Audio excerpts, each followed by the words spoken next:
Hey everyone, it's Classic DM. Did you know back in 2019 when the first release of Pathfinder 2nd Edition came out, one of the very first things I did was I made this one-shot adventure called the Indigo Oasis. And we did playtesting this thing for like 2.5 to almost 3 years as a free module. And this past year we went through and made a bunch of changes and we updated and finally got it to version 1. We released it now earlier this year at drivethrurpg.com, which you can a great place to get your modules. If you want to get your PDF copies of things, you can get a copy of it at DriveThruRPG. The great thing about DriveThruRPG is that anytime I do an update to something, you're going to get alerts. Hey, this file's been updated, and I'm one of these people that goes back like 4 or 5 months later and says, you know what, I'm going to change this, but I don't change things. I add more to it. So that's a great way if you like to have that living copy of it. Another good cheap way to get things is just to get stuff directly off my website. And I have a shop there where you can buy stuff. You can do PayPal or whatever you want to do to get a copy of it. So if there is ever a major update, you want a copy of it, you just send me an email and I'll send you the new copy of it. So what I want to do is I want to go back in time here and kind of tell you what's new, what's changed, and walk through like how to run this. So this video is really kind of tailored towards the game master. And we all know with the big OGL fiasco that happened earlier this year, there's a lot of new people coming to Pathfinder 2nd Edition. And the other thing that's really cool is that they're going to be doing this remastered version of Pathfinder, which is going to go to its own license, right? The Orc license. And I'm going to take every Pathfinder thing I've made and just switch to that license 100%. But, you know, the changes they made, I paid attention to the changes they made at PaizoCon. It's like most of the changes are oriented around the schools of magic and alignment and some other details and getting rid of Drow and some of the signature enemies from the Wizards of the Coast / TSR era. So it won't really affect this adventure too much. But what I'm thinking about doing is making sure that the version you have in your hands now will work, even if you get a copy of it like this weekend or something. So if you're a player, you probably don't want to watch anymore. You're like, hey, GM, go get a copy of this cool adventure so I can run it with my friends. But if you're a game master, I'm going to go through a lot of details. I'm going to tell some war stories about some of the things that happened since the adventure first came out. And yeah, let's have some fun. Let's go back in time and see what's happened at the Indigo Oasis. Now, in the very beginning, I did this as a Patreon project, and I had some pretty hefty supporters. They were really cool about supporting the stuff I was making. It was really wonderful. This adventure has some really cool themes to it. You have your typical front matter. You know, in this adventure, one thing I did really different than the other ones is it's in a landscape format. Like what you're seeing right here is not 2 pages. This is one big landscape format. If you're using a Microsoft Surface or a laptop or Mac, you can have this thing as a game master running on that laptop, and it's really big, easy to see. There's hyperlinks in here, so you can hyperlink and get to things really quickly and share with your players if they're using phones or laptops at their table. And it really makes it easy because you have much more vibrant 1080p, beautiful color, Unreal 4 graphics in here as well, which is really nice. So the format change for me was instead of I've done a number of ones that are like the little black book format, and other ones are 8.5 by 11. And you know, I never wanted to just copy what TSR always did. I wanted to do something that kind of felt like, well, I can use it better this way because I use a big projector with a big screen and a big TV when I'm playing. So hopefully people have enjoyed this. This thing has had over 7,000 downloads since it was first released. That it's clicking with some people. So why is that? The thing about this adventure, it was written from the very beginning to be a one-shot, and it's set into a desert in this magical oasis called the Indigo Oasis, which is not a real place, right? And it allows you to just shove it anywhere in your campaign as long as you're not in the middle of the ocean somewhere or nowhere near a desert. Another thing about this adventure that's really interesting is it's designed for you to introduce someone new to Pathfinder with a encounter that's magical, that has really easy to understand themes like music, the afterlife, puppies. Yes, there's even a puppy in this one. You know, protecting something, working together as a team, having waves of enemies come to you instead of you having to like explore through a dungeon and trying to figure out and go to a town and talk to a bunch of people. It's not a long drawn out storyline like that. And the story is something that reveals itself as you play, as opposed to you like understanding that someone else was actually a witch, you know. And so the reward for the players is like, oh wow, we did something good. That's cool. I didn't know that was going to happen. We were just fighting for our lives and something good happened. So one thing that's really neat about the format is that anything that's got a hyperlink, like this kind of stuff here, you can just mouse over it and they'll go to either YouTube channels or to links or Patreon pages or resources from Paizo. So if you know, like that right there gives you a direct link to Pathfinder 2nd Edition. So The other thing we did is there's stuff that's written in different colors, right? So everything that's white is just for you, the game master, to read. Everything that's in the sand colored text that you see right up here, you could read that to the players. I love writing. I've written a novel. I've been writing my whole life. As a video game designer, you're always writing dialogue and stories and things like that. So I try to make sure I gave you something that you could read to players. If you're not the most, incredible creative storyteller, right? It makes someone who can, as long as you can read something and have a little bit of pacing to how you read things, you can kind of paint the visual picture of what the scene are, and then show the visual aids. It's a really neat way to do it. Text in light green. This is information you kind of want to paraphrase. So sand color, you can read to the players. Green, you want to paraphrase. And this is information you want to give to the players, but you don't want to read it aloud like verbatim. So those are the really interesting concepts I try to do differently. By having it in color in this format, it's really easy to tell what's what. Another thing is text that's highlighted in yellow are often like a key concept. So when you're playing adventure with some people who come over from D&D 5e and someone gets a doomed effect on them, you're going to need to kind of explain that. So sometimes I highlight things and let you know that, hey, listen, here's how recall knowledge works. Here's the link to it. So let's just go through this thing a little bit further. So there are links, yes, for you, the game master, that talk about like the original design adventure way back in 2019, which is kind of fun. The maps were all was a hand drawn map. I did it live and streamed it one day. It's like an architectural, rough, kind of scratchy little map to give it some personality. It's not one of these like dungeon draft type maps with all the generic vector graphics everywhere. I wanted something that looked good, and I love Dyson Logos' as maps. They're beautiful, but they have this kind of wobbly look to them. They're really wonderful because his cross hatching is so beautiful. Where he does the earth around the maps, but his doors and everything else, they're not very architectural. They're very wobbly looking. So I have my own style. I used to be an architect for 10 years, so I had this loose freehand map. And you're going to watch how the map was made and how it was designed. I go through that in the video, and that's just for fun. There's also a quick little video I made a number of years ago called "How to Get Playing," which is to kind of you could share with your friends. If you've got some friends coming from fifth edition, they don't really know where to start. They're like, what books do I need to buy? What do I need? You actually don't need very much at all. You need $20 and you can get a PDF of the core rulebook. So the theme. Let's get to the good stuff. The theme of the Indigo Oasis anchors on helping the lost soul of an innocent murdered child join her mother and dog in the afterlife. The adventure blends surrealism, memories, time, and music with gameplay that's both mysterious and frenetic. So the combination of these themes make it really accessible for someone. It's not something where you're having to go to the Mwangi Wadubadobo province and talk to the High Lord Shumbagongo. You're like, who the hell is that? There's no relatability for players with their own cool heroes when they hear about your wacky named characters that are in Galarian or something, unless you're just a really hardcore Pathfinder lover and you know all the lore. So when you're bringing people from 5th edition, they're not going to know anything about Galarian or anything like that. This is a way for you to give them universal themes that work really, really well. And so you could even play this with kids.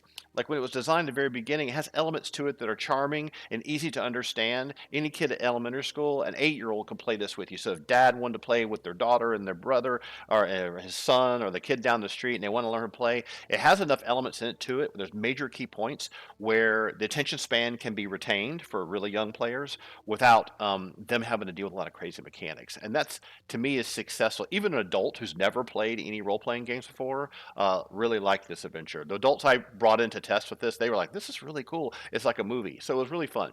Now, there's other elements in here that are really, when I first released this way back in 2019, I give you links to the pre-generated characters. I highly recommend using that Pathfinder 2nd edition. They're called Iconics. They are so nice. You can print them like in this picture here on cardstock, shiny glossy cardstock, and then all the player really needs is like a post-it notepad and a pen to keep track of their hit points, and they can maybe change the spells around. Every single time I've run this, except for once, everyone picked one of the Iconics, because having a glossy cardstock sheet of any of the characters, even from the advanced player's guide, is just so much faster than someone having a session 0 and all that kind of crap. That session 0 stuff is really for people that have been playing for a while, that know what they're doing, and they're putting together a party. On my YouTube channel, I have tons of old classic DMs videos that talk about everything related to Pathfinder. If you really want that, yeah, there's the link for it. Whoopee, right? We're not selling the YouTube channel on this thing. So you'll soon discover that the strength of the adventure is in its content, the imagination, and the writing, as opposed to an adventure heavily reliant on a bunch of rules mongering. So once you get your friends to play with you, and you get these pre-generated characters, run down to FedEx office in the United States and print them on cardstock. and it might cost you like $1 or $2 each, and you can keep them forever. And that works really, really well to say, okay, here's the miniature or the token I want you to use. You're going to play, any of the characters. All the iconics are very cool and have all their abilities written out on the sheets. Really, really fantastic. I absolutely love it. Let's move on. So character level and balance, right? When I first designed this adventure, it was level agnostic, but then I changed it over time to be for 1 to 4 first level characters. That means one person can play it with a referee, or 2 people can play it with a referee, or 4 can play it with a game master, technically. Now, they released before the Game Master Guide came out. Paizo was very cool. They released this free PDF on October the 4th. This is like what, almost 4 years ago now. It's like what, June the 7th. This is almost 4 years ago. It was free. It gives you all these ways to modify and balance your enemies. So if you for some reason want to run this adventure at level 10, right, you can take the enemies which are unique enemies that aren't in the bestiary that are in the back here, and you can modify them with this free rule set. And if you have the Game Master Guide, you know what you're doing. You already know how to do this. But the fun thing here is that you can use fresh level 1 characters or even hardy level 5 characters who have even level 10 characters to run this. But the core stuff as written in front of you is designed for some with brand new level 1 characters of any class. So if you want to get into that, in the Pathfinder 2nd Edition core rulebook around page 488 is the section on building encounters. I always advise people, if you haven't run it, like some of you listening to this video, maybe like, I've come from D&D, I've been a dungeon master and a game master and 4th edition of D&D, 5th edition, 3.5, 3, all the way to AD&D. I never played Pathfinder. I skipped it, whatever. This is a really good little section to read in the core rulebook, because I'm assuming you got that already, right? You can read that section about building encounters. You'll understand how this game is really, really tightly balanced around the damage that you output, versus the damage the enemies can take and the damage they can. Everything is always a close fight. There's very rarely are you just plowing through chumps unless the game master puts stuff that's like 5, 7 levels lower than you. So the way that it's the whole game is balanced is probably you have to give credit to Jason and friends, and they did such a brilliant job of balancing the math. The game, you can watch some of Jason Bullman's videos where he talks about how to hack Pathfinder. He definitely talks about how like you're more worried about when do you crit later on than that. But in these low levels, that's not really a big deal. It's more about surviving and using your abilities and feeling like you're in a cooperative group. So balance, that's a key point I want to talk about. Let's just get on into the actual structure and narrative. So, this is a philosophical point. This is really important, and I've seen this a lot from a lot of players. You have to let the players take the adventure in any direction that they want. They can do any approach that they want. You do not need to have a linear connective tissue. They will end up in the right place eventually. That's the good part, right? It's always about fun. You don't have to worry about them not talking to this person here or not going down this hallway or how come they didn't do this. And a phrase I often say is that you're the game master, not the game director. Okay? Now, in the video game industry, we call ourselves a game director because we're in charge of everything and all this kind of stuff, make sure the game's really cool. But at the table, right, don't try to force the adventure to a direction. Just let it happen. If you have players that are not real good, don't really know what to do, you can use NPCs, non-player characters, to kind of provide narrative voices and talk about things. And in the beginning of this adventure, when the inciting incident really kicks in, which starts with a sandstorm, it's pretty obvious what everyone needs to do, and people are yelling and screaming. And at the end of the day, remember, when you're running an adventure, especially for people coming from 5th edition or people that have never played, those are your 2 audiences usually.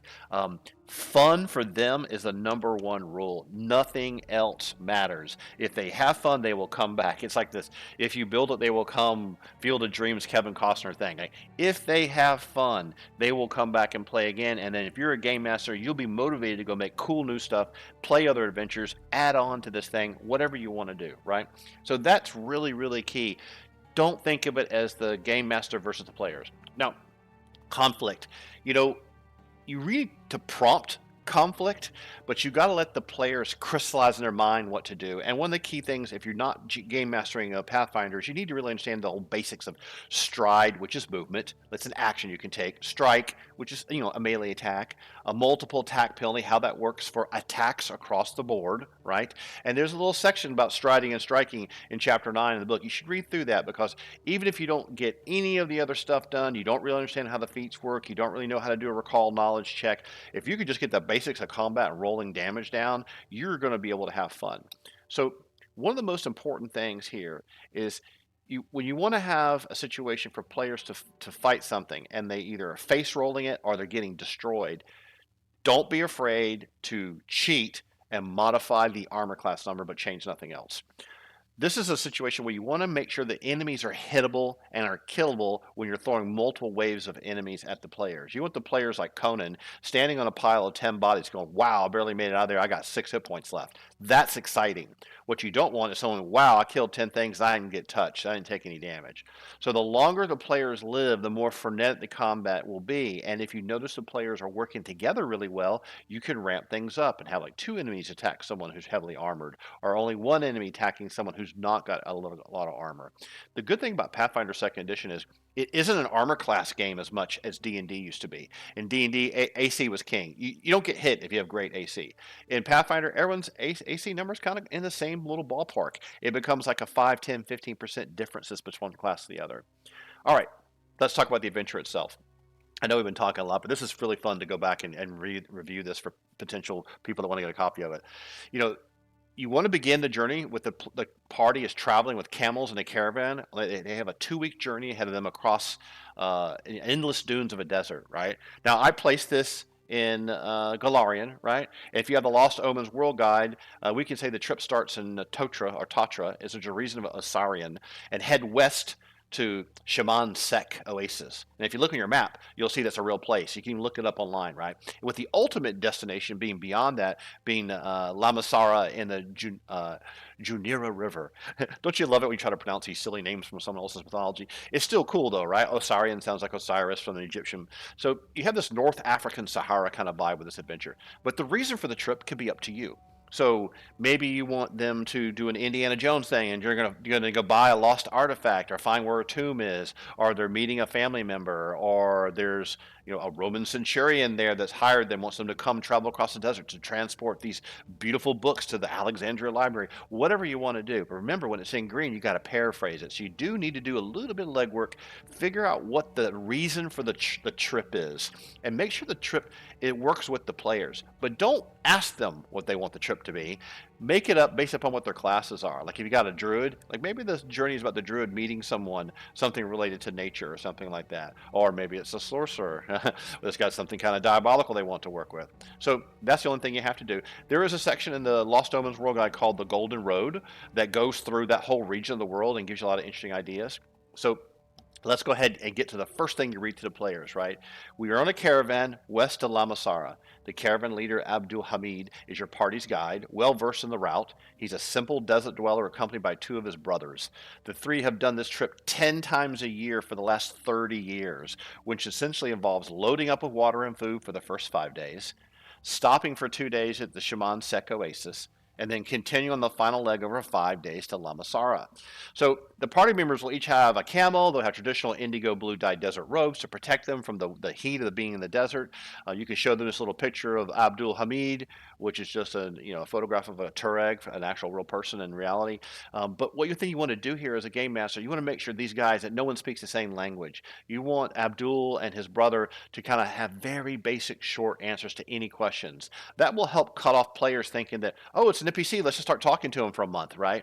Let's start doing checks and make sure we can outwit him and all this kind of business. So you want his responses to be things like, yes, not good, this very bad, now we go, sleep now. This is interesting because years ago I got the chance to work in Beijing, China, and that's the way it was between some of the Chinese people who didn't speak good English and me who didn't speak very good Chinese. So we both learned a few basic phrases and we said, we go now, and that means we're going to lunch. And so, have good sleep. And that's the kind of way they would talk back to English to me. So at the outset of the adventure, sometimes the players will try to gain control of your situation by pressing the GM with a million questions and trying all these creative actions in the very beginning. Just try to get them out of that and get the caravan moving, because think of this as you're a stranger in a strange land. You've got a road trip. And that's the goal. At this point, the players don't know about anything else. They might know the name of the modules at Indigo Oasis. They might have read something about saving a little girl in the afterlife, but they don't know. They know it's going to probably unfold, and hopefully part of the excitement is waiting for that to actually happen. All right. So the dunes rise and fall like waves. Shimmering sands, parched dust, and an opaque sky is silent. Only the occasional slobbering blurt from your camel pierces the stoic silence. Your guides, their faces concealed behind indigo cloth, watch your every move, but with disinterest. So this is a section where you can show this picture to your players and read that one passage. And all you're really trying to convey here is you're on the road trip, you're moving along the camel, everything's going fine, there's no big deal, right? The journey across the desert. As the caravan heads west out into the open desert, the first 3 days pass without incident. Travel starts before sunrise at 4 a.m. and then stops around noon. Abdul and his brothers set up tents for everyone and rest during the heat of the day. At 4 p.m., the riding continues for another 6 hours until after dark. A night camp with dinner wraps up around 10 p.m. when everyone sleeps until 4 a.m. and the cycle repeats. The caravan leader Abdul Hamid and his two brothers direct everything and have all the supplies, water, food, necessary equipment. You need only follow instructions. No moving around during the heat of day as the sun can kill with heat stroke.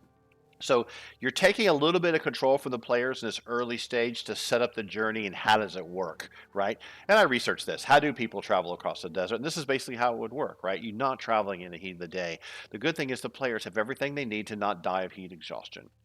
Then we have the following morning on the third day of the journey to Shaman Sek, a horrendous sandstorm kicks up from the west, which is ahead of you, right? At midday, just about when you're ready to set the camp up and get the tents out and just chill out, you now realize, like, oh crap, what are we going to do? Abdul and his brothers leap into action, commanding everyone to cluster together with a makeshift shelter of heavy blankets.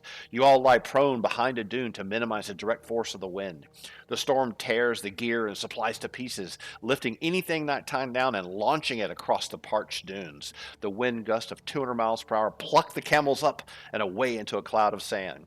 Abdul and his brothers say prayers nonstop, mumbling like children. At one stage, one of the brothers blames you for the bad omen, saying the gods have betrayed them for helping infidels like you, motivated probably by greed. As night comes down, lightning arcs through the storm, hitting each of Abdul's brothers and killing them instantly. Overcome by emotion, Abdul drags their bodies under the blankets and holds them close. And through the night, lightning randomly strikes the sand, charring it into glass. Moving and walking is impossible. There is no escape from the storm's fury. The brutal sandstorm passes on at sunrise, and you find yourself alone. Abdul is nowhere to be seen, and the bodies of his brothers are missing. You can show the players this picture of the nasty sandstorm, which is real. This stuff's nasty. If you ever researched these sandstorms in Sahara, they are brutal. Some military operations from the United Nations and the United States Army and Kingdom Army and some of the Five Eyes countries, they've had to deal with these things where they hit bases. They are very bad. So this is where we're going to transition to the Indigo Oasis. So this is what's going to happen. The players are lost in the middle of the desert. They can search around. They won't find Abdul. They won't find anything. There's not going to be a canteen lying on the ground. Your first goal really is to kind of establish fear and a sense of hopelessness. You see how we have this here in yellow? This is kind of remind you of what's going on. This is important. So you can allow the players to search, but ensure to put pressure on them when they start moving around and exerting themselves too much, definitely from 11 a.m. to 4 p.m. in the afternoon when the temperatures are over 136 degrees Fahrenheit, which is like 58 C. Be sure to do a little bit of research on how lethal heat exhaustion is in the human body. That will help you kind of explain to them how they feel. Like, oh, you're profusely sweating, you feel like fainting, you're dizzy, you have a weak rapid pulse, blurred vision, and weakness. The idea here is not to kill the players, not to have them wander around the desert like C-3PO and just fall down dead. You want to apply conditions that match the above medical symptoms to them. And you could read the condition index appendix in the Pathfinder second edition rulebook, but your goal here is not to kill the players and start overloading them with confusing conditions that they've just first time player. You just want them to get a sense that they feel like the situation's dire. That's all you're trying to achieve. The situation feels dire. And because of that, you should expect players to think and act resourcefully. Like trying to assume that escaping the desert, what we should be doing, right? Let's try to escape the desert. This is good. We're going to die out here. There's nothing wrong with that. So this is where we have this interesting trick in play. The players are going to start out in grid 5. Now think of each one of these grids as 6 miles by 6 miles. So when you look like in this photograph here at the bottom, you just see the horizon. And you can't even tell if those are mountains in the distance or what they are, right? So one of the things you want to do here is let the players begin exploring the environment, and they start in 5. So when they cross into like grid, say they go east, right? They go east, they go to grid 6. And when they hit the outside edge of grid 6, they end up on grid 4. So as you can see, they're in this infinite loop. They can never, ever escape. This is an 18 mile by 18 mile Rubik's Cube of death. But that's okay because we're going to get you out of here in a different way. They have been, because of the sandstorm, The players will be able to explore around them, but in square 5, we have something interesting that they might discover. Now, don't tell the player that this loops. Just let them keep coming back. The reason why they'll figure out their loop is, wait a minute, this is some of our stuff lying on the ground, or they may see these skeletons in the sand. So, landmarking, right? Once a player settles into a pattern of resting, moving in cooler temperatures, searching for a way out of the desert, you can introduce the next element, which serves the purpose of landmarking for the whole looping desert concept. So this is where you want to read this section here on page 16. As you move across the endless dunes, right? So you want to not read this until after they've kind of figured this thing's looping. You see something half buried in the sand. As you approach, it looks to be a desiccated camel skeleton and a warrior rider. The warrior wears tattered and faded red robes and marked with crimson star design, concealing a shattered scale mail jacket. The skeleton's mandible lies open as if still gasping for air and seems to have been here for at least 1,000 years. As you look closely, his outstretched skeletal arms and hands clutch to something square protruding from the sand, an intricate carved red trunk, easily 3 feet long and 2 feet wide. A single keyhole sits between a latch in the middle, and the chest lock is jammed, frozen from eons beneath the sand. But a cursory search of the soldier reveals a brass key with a ring, and a charm in the design of a jug of pottery labeled in cursive writing on one side and block etching on the other. And you can show the players these 2 little words written here. They're actually 2 real languages. They say the same thing, right? Now this is where you can introduce players to doing kind of a check, like, can they decipher what this language is? So decipher writing, recall knowledge, or identify magic. There are rules for this in chapter 9, right? In the core rulebook, page 233 to 253. This is, you're a new GM, you're coming from D&D, flip open those pages and read about, okay, decipher writing is one way, does this skill check, recall knowledge does this one, or identify magic does this one. These are skills you can do. They're not a spell like identify magic like in AD&D. So if they get a success on either of those checks, right, which is hopefully what they want to have happen, if you do a decipher writing success, in an ancient Osiriani, the pendant reads Tafiat, which literally means Jana's jug for drinking water from the Indigo Oasis. If you do a recall knowledge success, you note that the 2 different languages are from a period of war over 1,000 years ago when 2 brothers fought against one another, ultimately killing each other's families under 2 banners, the Crimson Sun and the Indigo Waters. And if you do identify magic, the pendant feels magical if it does not belong in this time. As you hold it, you see a mirage of a building and a beautiful spring-fed canal fade in and out for a moment. For a moment, you thought you heard some music echoing across the water, a woman's voice singing, a hurdy-gurdy, tabla, hand drums, mandolins, and a violin. So, next to this players is this red chest, and the players do not succeed the checks, holding the charm of the key will still give them the music and the key sound that you want to do. And it's okay to give away that information. So as I say here, feel free to give away the information if they don't make the skill checks, and there's an interesting clues that may help them get involved in the play session. You're going to use your judgment to make them feel like they've earned something and they got rewarded, but if the dice are horrible to them, if someone's holding the charm in their hand or the key, this is what you would want to read to them. As you hold the charm on the ring in your hand, music emanates around you, echoing across lapping water. A woman's voice singing, hurdy-gurdy, tabla, hand drums, mandolins, a violin, and all manner of curious stringed instruments play a beautiful song with intertwined melodies and a powerful marching rhythm. The music is faint and drifts off after a few moments, no matter how hard you concentrate. Now, if they open the chest clicks and air hisses out from the trunk like a gasp of breath. The lead creaks open on its own, and inside is a beautiful indigo silk covering several musical instruments. So inside, they pull the silk away and look inside. The silk is totally perfectly preserved, and the hurdy-gurdy, the mandala, the harp, violin, doorstop flute, tabla, all these cultural instruments that we have in the real world, they're all in here neatly packed away. And you can let the players see one of these things, right? They can even pick them up if they want to. Now, if the players have no musical skill, whatever, they can still pick up the instruments and try to play them. Allow each player a chance to do a performance check or something like that. Now, performance is an interesting playing instruments in Chapter 9 of Pathfinder 2nd Edition Rulebook, page 250. However, in this instance, these are magical, right? This is not just a regular instrument. You're going to see if you can play it or not, right? Have the players pick up the instrument. They can make a performance check, but the moment they do, even if they fail, they suddenly begin playing an important part of a song masterfully, even if they've never played music before in their life. And read the below entry as this happens and play the song Marco Polo, which is Lorena McKinnott's song. I'm not going to play that in the video because I'll get a copyright strike, right? But we link to Lorena McKinnott's YouTube channel, which her credit for her song, which is on the Book of Secrets secrets here. And when you're playing D&D at the table, this song is absolutely beautiful and wonderful for this moment in the adventure. So if you have a Bluetooth speaker there, or even a little a laptop, as you play that song off of YouTube in the background, and the link is right here. All you gotta do is just click on this. It'll take you right to it. You want to read this section to the players. I'm not going to play it now, okay? The music you're hearing in the background is Adrian von Ziegler's stuff, which is wonderful music, right? But as you hold the instrument, it seems to fill you with expertise and musicianship like you've never imagined. You begin playing a wonderful song as if you've done so your entire life. The instrument's not playing itself, it's you. You can improvise, circle around any key, and blend your own creativity with the main melody. The players can even switch instruments. Like I could be playing one instrument and hand it to the other player, and everyone just keeps magically able to play parts of this song. As you play the song, the world around you shifts. So this is an interesting transition.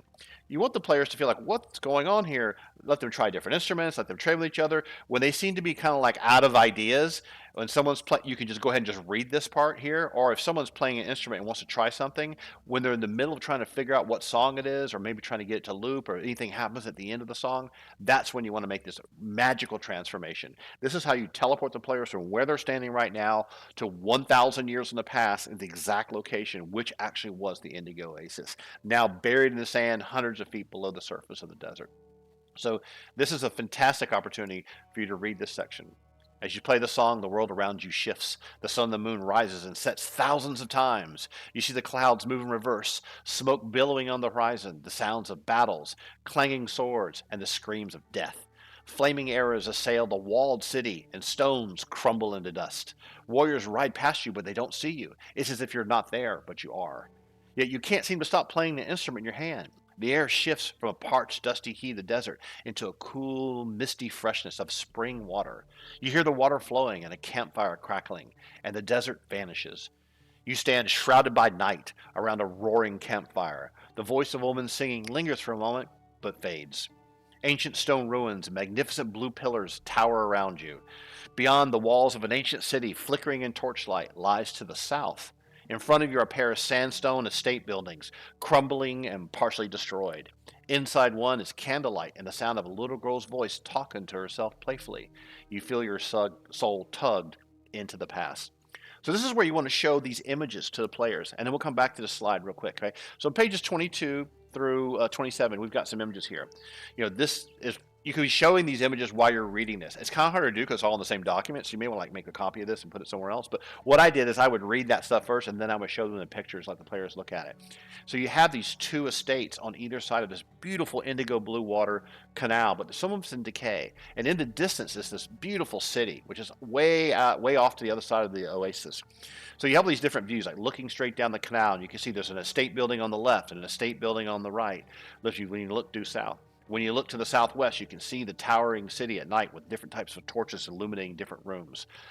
Palm trees are everywhere and scrubby little bushes and all kinds of little braziers lit to provide some light. And the night sky is beautiful and cool. So this is what you want to do. You don't want to go past page 27 here because you got information on this. You don't want to slip up and pull page 28 on the screen. This is one thing I've done every single time I run this. I'm like, whoops, I accidentally showed them page 28. And, hey, look, is that the girl? So it's been funny every time it happens. But the music, okay. The players can stop playing, and the chest is right there in front of them. So if they want, they can put the instruments in the chest, they can set them on the ground, they can shove them in their backpack. Now, I also offer a cool link to Sword Coast Soundscapes. And this is not me back-channeling someone giving me money, right? This guy makes his own, ambient sound effect tracks. They're really, really cool. I'm not going to play them here. I'll let you check them out on your own. These ones here, Night Campfire, Oasis, Water Lapping, and Battle Sounds, you don't play those just yet. You play them later during the combat. The surrealistic ambience, they're really, really cool. So what you can do is if you're playing at the table and you've got a Bluetooth speaker, you got your laptop going, you can play multiple of these things at the same time. So you could play the surrealistic ambience and the Night Campfire and the Oasis Lapping Water all on top of each other, and they'll all mix together. It's really beautiful when you do that. So this is where you got to either have the map prepared ahead of time, right? Now, this is my chicken scratch map I made, but you need to have studied the map way early, or you've drawn it yourself on your battle map, whatever you've done to make the map come alive, right? Each square is 5 feet, just like in all RPGs. And this map is the top of the map is north. So the bottom of the map is going to be south, and to the right is going to be east, and to the left is going to be west. Now, your players are starting here in Area 1. This is like a series of pillows sitting around a campfire surrounded by a little bit of stones. This is called the West Terrace, and the right side is called the East Terrace, oddly enough. Inside the West Terrace is this beautiful table full of all kinds of food and drink and everything. It's really well appointed. It has chairs, it has candelabras, it has curtains and tapestries. It's very comfortable, and that's where the little girl is, right? Across in Area 2 is the flowing water from the Indigo Oasis, which comes out of a cistern that goes way down underneath the ground from a spring and pours into the canal and just runs down the canal really, really quickly. It's about 10 feet wide, and it's only like 2 feet deep, so you can wade across this quite easily. Then you have Area 3, which I told you about already, which is opulent chamber with feasting table, rugs, candelabras, bookcases. 4 is the canal we just talked about, and 5 is the East Terrace. The East Terrace is just kind of half covered and being taken back by the desert. It's got a bunch of scrubby bushes and stuff growing, and the sand's all sloping down. It's kind of covered with sand. So that area is not as hospitable. It's all dirty, hasn't been swept and everything. But the area number over 3, Area 3 and Area 1, they're really clean and beautiful. There's nothing wrong with that. Players can go run around and explore whatever they want to do. There's an unmarked version of this map in the appendix if you ever want to make a copy of it and show it to players if you think you don't mind. So the estate on 6 is completely ruined. There's no furniture or anything. So what's the deal here? So you have them get a sense of where they are and they can start exploring. But the first thing you want to do, right, is you want to have Jana come running out. And Jana is a little girl. She's the daughter of Queen Hanan of the Indigo Waters Kingdom. So this is like the princess, right? Now, most players stop playing music and start preparing for battle or start exploring their surroundings. And there's really no immediate danger. There's nothing going to attack you. They can do this. It's called exploration mode in Pathfinder. But they haven't moved or been teleported. They're in the same spot in the desert where the sandstorm hit at grid 5 on that original map. Instead, they've traveled back in time to a period of conflict between the two brothers as noted in the recall knowledge check, right? Allow the players to immediately recognize this architecture as the Indigo Waters Kingdom and be like, wow, this isn't, it'd be like you go into an ancient Maya ruin or an ancient temple in Tibet. You would know right off the bat that this is way before 200 BCE. So if you did, remember the recall knowledge success kind of told you this information. The buildings before you match what you once saw in ancient texts, mosaics, and paintings, the fabled kingdom of the Indigo Waters. As you recall, the kingdom was interlocked in a brutal war between two brothers that ultimately led to the destruction of both empires thousands of years ago. 8,000 years ago. There were two factions. The Indigo Waters, which was ruled by Mehmet Tinan III, and the Crimson Sun, ruled by his jealous brother, Ahmed Tinan. So as soon as possible, Jana Tinan appears in the doorway and runs over the players all excited. She loves the music you're playing, says her mother wrote those songs and sings that song to her all the time. She speaks perfect common or any languages, like if you have an all-elf, all-dwarf, all-gnome, etc. party, she speaks exactly the language that you speak, which is an interesting twist because she's dead. Her communication with her will be much easier than with the caravan leader, Abdul Hamid. She can say anything. You should make her a very animated, very excitable Disney character, right? Don't make her annoying, but make her like Moana, make her really engaged and interesting and charming. And her perception of what's going on is right. You can even read this section too, right? The little girl in the indigo room runs out of the ruined western estate and embraces you. She's excitedly demands you to keep playing the song, saying, "That's my mother's song. You must be the travelers that she promised that would come." Overjoyed, she starts pulling on your arm, "Play more, play more." So she's under the impression that like my mom told me to stay here, and she's going to send some musicians to keep me entertained, but don't get in trouble and don't leave the estate. So she thinks that's what you are. Now, you can start explaining to her anything you want, and she's not going to buy it. So here's Jana's story. This is for the Game Master. Jana is dead. Her spirit lingers in the most magical memory she's ever had, listening to her mother sing the Marco Polo song to her by the campfire as a group of royal musicians played the music. Her mother, Queen Hanan of the Indigo Waters Kingdom, and her entire family was murdered that night by Ahmed Tinan and his warriors. The Crimson Sun sieged the city in a surprise attack. But before the attack, Jana's mother went to the palace city, leaving Jana here in the Indigo Oasis with her 4-month-old floppy-eared Africanus mixed puppy named Jingo. And we got a cool picture of Jingo here. Isn't he adorable? Jana made the musicians play Marco Polo song for her that night, but at one stage, the Crimson Sun warriors charged onto the platform, killed the musicians in cold blood. Jingo ran away, and Jana was captured and tortured to death over the course of 3 weeks by her evil uncle. So this is the fate of this little girl. It's very sad and very terrible, but you're seeing her ghost. But one thing very interesting about it is she's not like translucent or anything. She just looks like a normal person.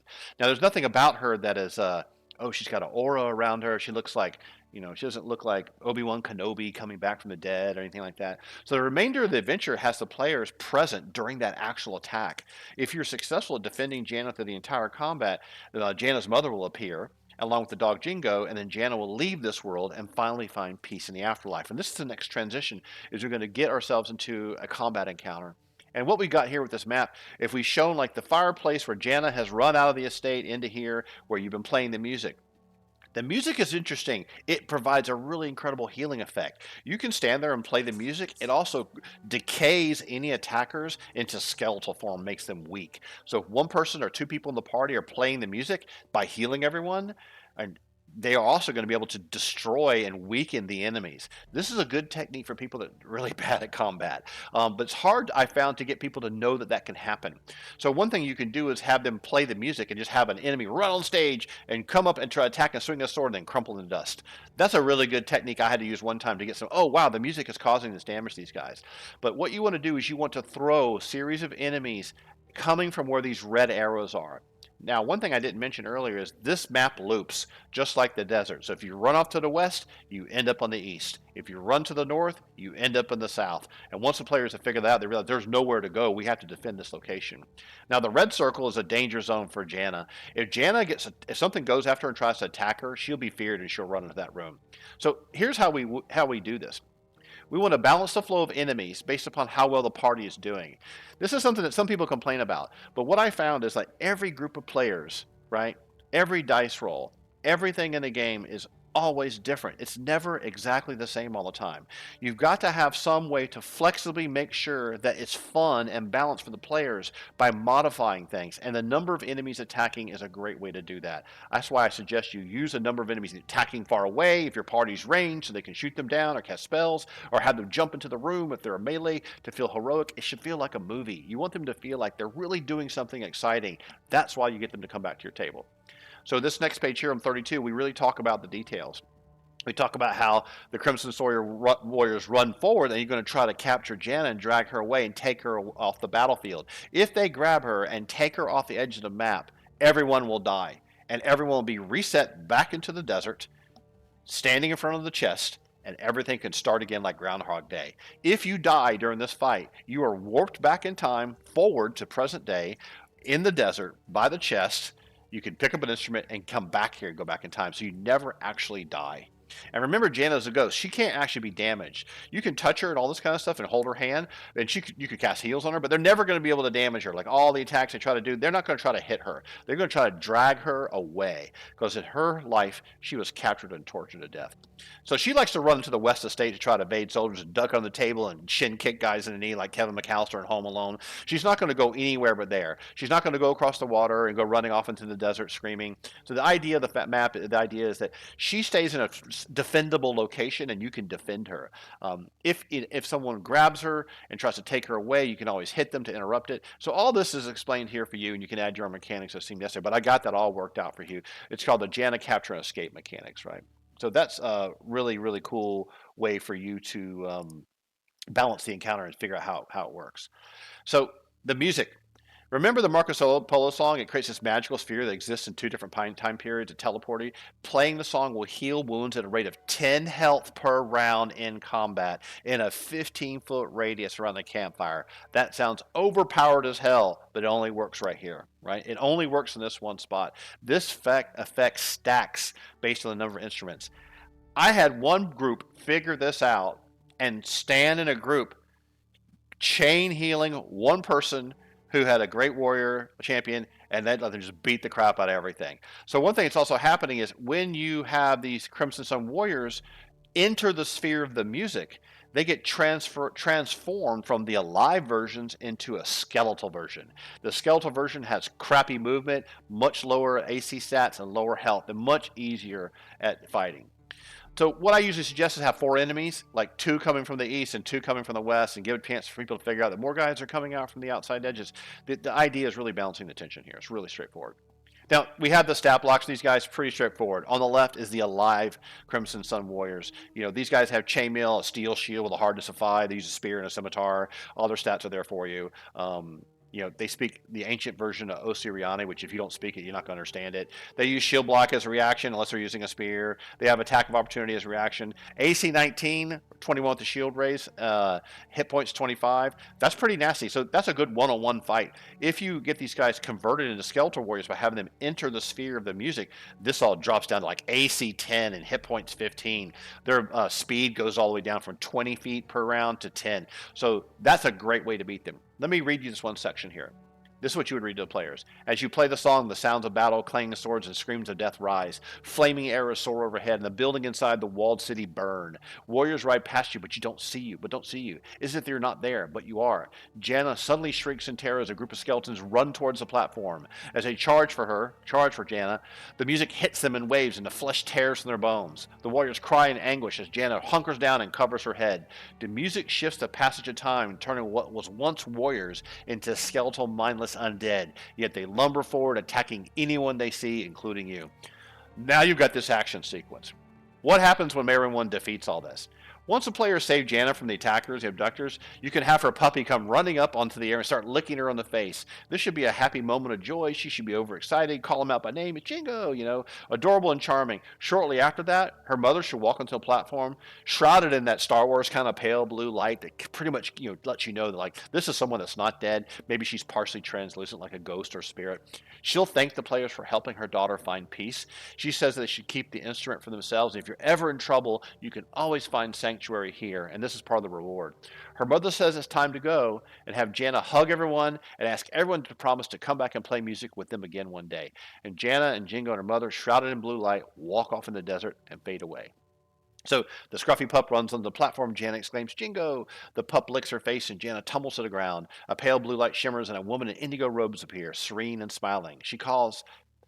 That's a typo. See that? She calls Jana, come along now, it's time to go. Jana leaps up and gives you a warm hug. She asks, come back and play music soon, promise. She joins her mother and Jingo sniffs the nearby bushes. Thank you for helping my daughter find peace. Please take one of the instruments so you can always find peace here at the Indigo Oasis. And the two walk over the night and vanish forever. So, the reward. This is like an artifact. This is a really exciting reward. People who I ran Order of Secession for and had one of these instruments with them, and they use it to their advantage when they almost died. So inside the red trunk are all the musical instruments that you saw on page 18. Each player can take one, right? For some reason, once you pick up one, you decide which one I want this one. It's kind of bound to you and bonded to you. Now, if you play the instrument for 6 bars in 4/4 time, about 24 seconds, as a manipulate action, right? It allows the player to teleport back in time and space to this spot. And while you play that song, it will heal that rate of 10 wounds of health per round in a 15-foot radius. This effect stacks per number of instruments. So if 3 people get these instruments and they're in another adventure and they play their instruments together for that amount of time, they will be teleported back in time to this location, can completely heal themselves. But here's the trick, right? The water is always clean, the food is infinite, the table is always nourishing, the campfire is always warm, and it is always night here and the sun never rises. The players must remain here for 8 hours, from 9 p.m. to 5 a.m., after which they will teleport automatically back in time and space to where they were. So, let's say you were playing Rise of the Rune Lords and you're trapped in a prison cell somewhere, and you had these instruments with you. And they didn't take them from you. And you're almost dead, and you're really wounded. You got a bunch of bad conditions on you. One member of your party has just been, almost brought back from the dead. You could use this instrument to teleport here and get completely nourished and stay there as long as you want. Get all your spells back, all that kind of stuff. And then after the time runs out, you warp back here. But you can only do this 1 time per day. So you can't do this twice a day, 3 times a day. You can't do it every 8 hours. It's only once for 24 hours. And no one can use it who wasn't an adventurer and didn't get rewarded this. So you can't take the violin and hand it to someone else or hand it to another character. Time always passes on a 1-to-1 ratio. 8 hours into Indigo Oasis is 8 hours where you were. So remember, if you were sitting in your inn room and it's 2 o'clock in the morning and you play the instrument and you warp away to the Indigo Oasis, the innkeeper is going to come up 8 hours later and see you've abandoned your room, and if you left anything in the room, you might get rid of it all. So remember, time passes in the real world at a 1-to-1 ratio. If skilled, someone can play the instrument, but they can't make the magical effect happen. So this is a really, really powerful artifact type item. It's a real fun thing to give to people. if you end up having this in your other adventures, the thing that the real hitch here that gets people mixed up is that time passes where you were normally, and you are here for a minimum of 8 hours. So if those 8 hours cause suspicion, cause a change, cause enemies to come into the area, pillage your camp, take over your keep, whatever happened can still happen. And that's the epilogue for the whole adventure. There's a copy of the map that has no markings in it, and then we just have a little blurb about me and all this kind of business too. Whoopee. So we have our open game license 1.0A, yay, and it has our Paizo game license as well. But what's the most important thing here? That we're going to be having a new license for this later this year as they release the remastered version of Pathfinder. It shouldn't mess up anything in this adventure at all. You could use this adventure today and play it when remastered comes out. And I look forward to writing a sequel to this. I wanted to write a sequel to this about 4 years ago after I wrote this one, and I went off on a tangent to a bunch of other stuff. So if you like this adventure and you want to do a sequel, give a comment in this video and say, I really would love to see a sequel that does this, that, and the other. And I just might do it. I might do some more one-shots connected to it. Thanks for listening to this really long video, and I hope you had fun kind of hearing it from the horse's mouth about what it's all about. We've been talking for almost 50 minutes now, right? And it's a really cool adventure, and I hope you enjoy it. Share it with your friends and your family, and if you bring young ones to come play the game, hopefully that magic adventure will affect their life the way D&D affected mine. I wouldn't be where I am today unless I'd been exposed to Advanced Dungeons & Dragons way back in 1977. All right, thanks for listening. Thanks for supporting the channel. We love you guys. Take care, and we'll see you real soon.